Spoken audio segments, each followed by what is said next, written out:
अब कांग्रेस ने उनको अपनी जो उनकी हैसियत है राजनीतिक रूप से जी इस लिस्ट के माध्यम से वो ये दिखाने का काम किया है जी।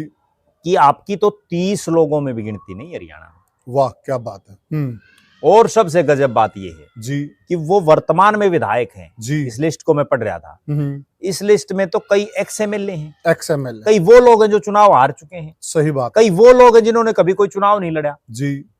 और उसमें विनेश फोगाट ना होना जी। इसका मतलब सीधा और स्पष्ट ये है जी कि हरियाणा में कांग्रेस का शीर्ष नेतृत्व, कांग्रेस की पार्टी विनेश फोगाट को वोट मांगने लायक समझती ही नहीं।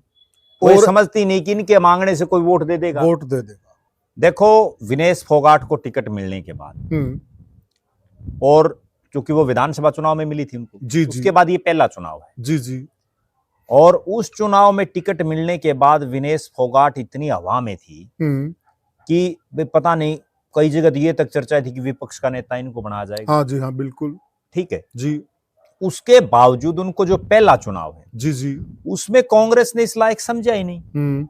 कांग्रेस ने, ये तो ऑफिशियल लिस्ट है जी जी, जिसमें 30 लोगों में उनका नाम नहीं। देखो 5-7 में ना आए वो एक अलग बात है, क्योंकि 5-7 उनसे सीनियर भी हैं। जी जी। इस लिस्ट में तो ऐसे ऐसे शख्स हैं जो चुनाव हार चुके हैं और जिन्होंने एक्स-एमएलए हैं, जिन्होंने कभी चुनाव नहीं लड़ा। ठीक है ना।